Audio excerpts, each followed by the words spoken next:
Bonjour, bienvenue à tous dans la Belle Fashion. Cette semaine, nous serons avec Sarah Kodjo du Bénin. Elle est styliste spécialisée dans le perlage. Ce sera notre invitée de la semaine. Et puis pour l'événement, nous serons avec l'association Ronde et Jolie pour leur défilé. Les astuces de la semaine, nous allons voir ensemble des produits de maquillage traditionnels. Et puis pour le relooking, nous allons rechercher le modèle à relooker, homme ou femme, c'est selon. Et c'est maintenant dans la Belle Fashion, c'est parti.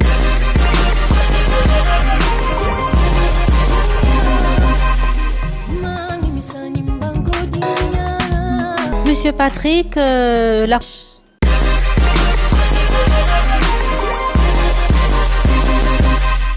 faut savoir que essentiellement Perlicheuse, c'est trois volets. Le premier volet, le volet bijoux.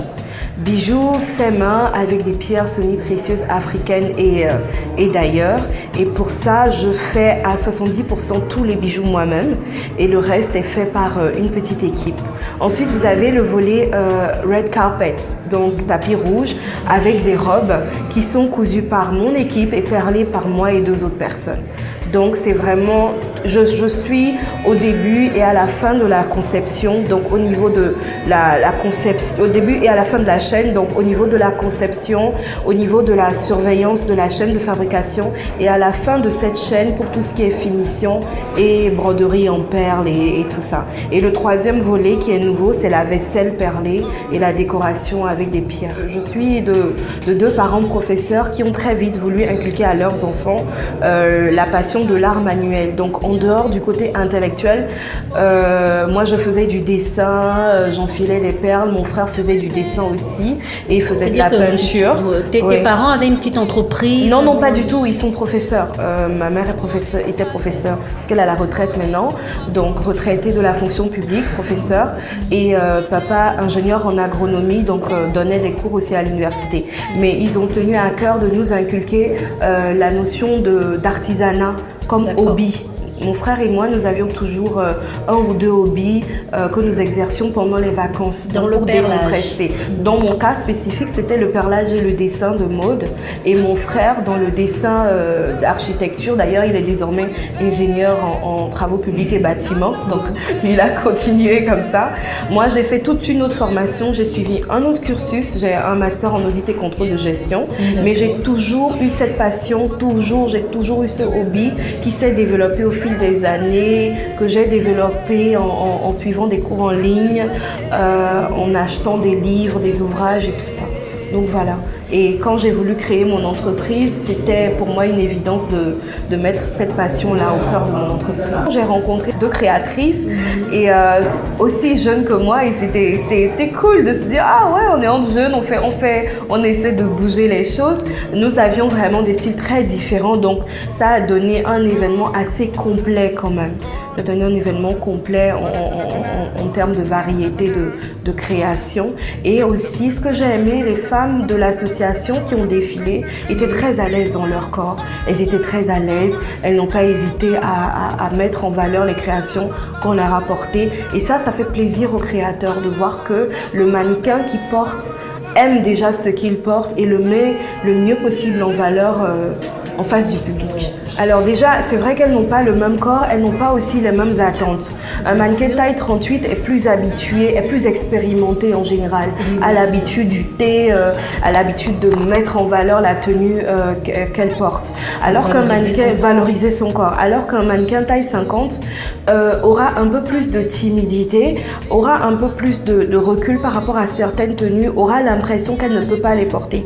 Et c'est là que l'expérience, parce que moi-même je ne suis pas une taille 38, je suis une taille 44, l'expérience me permet de savoir comment aborder ces petits complexes-là, comment les masquer, comment convaincre ce mannequin taille 50 que moi-même je ne suis pas une taille 38, j'ai une idée des problèmes auxquels tu es exposé, j'ai fait la coupe de cette robe en conséquence pour que toi, en tant que taille 50, tu sois aussi belle dans cette robe qu'une taille 38 à laquelle j'aurais adapté la même tenue. Donc tout est question d'adaptation dans la façon de couper la tenue, dans la façon de placer les agencements. Pour une taille 50 par exemple, on va placer les perles, les sequins, la broderie de façon à détourner le regard du public de ce qu'elle de ce que le mannequin elle-même considère comme défaut, et à attirer l'attention vers ses points forts, notamment la poitrine, les hanches, ou le bassin, ou l'arrière, les fesses. Et les courbes arrière. Et pour une taille 38 par exemple, on va essayer justement de créer une silhouette harmonieuse, voilà, en plaçant les différents agencements pour lui donner une certaine forme très harmonieuse. En soulignant la voilà, taille. Exactement, en soulignant la taille, en soulignant les jambes très fines. Donc, alors, Perlicheuse, c'est des robes de réception, des robes de mariée. C'est essentiellement ça pour la ligne Red Carpet, parce que c'est tapis rouge. On veut que, comme je dis souvent à mes clientes à Cotonou, le monde entier est votre tapis rouge. Quand vous portez une création Perlicheuse, le monde entier c'est votre tapis rouge. Vous êtes là, vous devez briller, vous devez donner de l'attitude à la robe. Et donc c'est essentiellement ça, les robes de réception et des robes de mariée.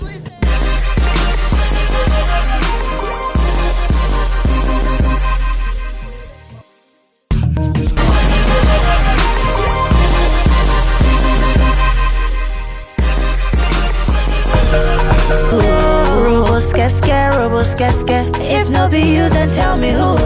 Robo scare, robo yes scare. Nobody messing with my boo. I never seen this kind of feeling. This love I believe in. Le relooking est fini. Notre modèle de la semaine, Grace, est belle à croquer. On va la découvrir dans un instant et juste le temps pour nous de vous donner quelques petites astuces beauté. Comment se faire belle, comment se maquiller lorsqu'on va à un mariage ou à une fête. C'est maintenant.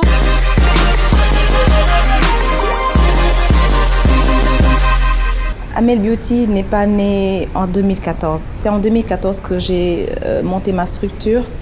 Mais elle existe depuis. Elle existe depuis plus longtemps, depuis très longtemps. C'est juste qu'à un moment donné, il a fallu que je me fasse un nom. Il faut une certaine autorité. Donc, j'ai foncé, j'ai pris mon courage à deux mains et je me suis dit, bon, là, il est temps que je fonce. Bon, au départ, quand j'ai ouvert le salon Amel Beauté, c'était au départ juste pour la coiffure, le tissage, les perruques, parce que je m'y connais vraiment, mais l'amour pour le maquillage est venu bien après. Donc je me rappelle, un jour j'ai une de mes amies qui travaillait sur une chaîne télévisée sénégalaise, elle se nomme Aïcha. Donc elle m'a appelée un soir en me disant, Amélia, je passerai demain faire un tournage avec toi. Je dis, mais attends, j'ai pas le matériel qu'il faut, hein. Elle m'a dit, amène-moi tout ce que tu as, amène ce que tu as et on se débrouillera. Et bon, le lendemain, elle est venue, on a fait le tournage. Il y avait ma sœur qui était dans le tournage et ma cousine, ma sœur Erika. Donc, je dirais aussi que, franchement, elle a apporté une touche personnelle sur ce que j'ai fait. Et bon, on a fait le tournage et ça s'est très très bien passé. C'est passé sur la chaîne pendant des semaines et j'avoue que j'ai reçu des appels de partout, du Canada, de la Suède, des États-Unis et de partout. Et bon, c'est à ce moment que je me suis rendu compte que j'avais un potentiel et les gens m'ont quand même encouragée. Bon, quand j'y parle, j'ai les larmes aux yeux. Vous savez, quand vous avez un nom, vous êtes obligé de... Les Sénégalaises sont très coquettes. Elles investissent, elles connaissent ça, elles s'y connaissent vraiment. On n'a rien à envier aux Européennes et tout, les Américaines. Donc je suis obligée d'utiliser de bons produits. Le message que j'ai pour elles, c'est que il ne faut pas avoir peur. Il faut prendre son courage à deux mains. Parce que chacune d'entre nous a un potentiel. Il faut l'exploiter. Il faut pas avoir peur. C'est le conseil que je leur donne quand même. Voilà, parce que elles sont braves, hein. Les femmes sénégalaises sont très braves. Elles sont entreprenantes. Et c'est le conseil que je donne à toutes les femmes de mon toutes les femmes de mon âge, c'est le conseil que je leur donne, qu'elles n'aient pas peur, qu'elles font. Il faut qu'elles foncent. Voilà, quand elles ont une idée en tête, qu'elles n'aient pas peur.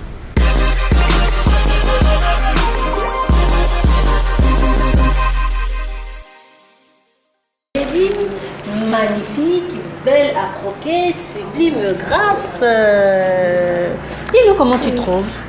Je me trouve très belle, je suis contente du résultat et je ne me regrette pas d'avoir accepté. Tu as changé. Oui, j'ai beaucoup changé. Et qu'est-ce que tu aimes plus dans ce relooking? Mon maquillage, Au maquillage, Oui. les yeux, les Ouais. lèvres, les sourcils. les qu'est-ce que tu aimes? sourcils beaucoup et les lèvres. Tu as l'air ému. Oui, beaucoup.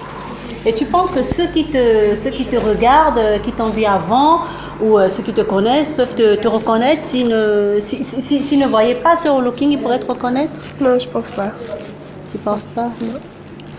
Qu'est-ce que tu as envie de dire à toutes ces jeunes filles qui ont 20, 25 ans, qui te regardent, qui sont africaines, qui vivent en Afrique ou dans le reste du monde? Je conseillerais aux femmes de se coiffer avec leurs propres cheveux. À bientôt à vous qui nous regardez et on se retrouve la semaine prochaine toujours avec le même plaisir. Et restez avec nous sur Label TV, la plus panafricaine des chaînes de télévision. Au revoir. Donc,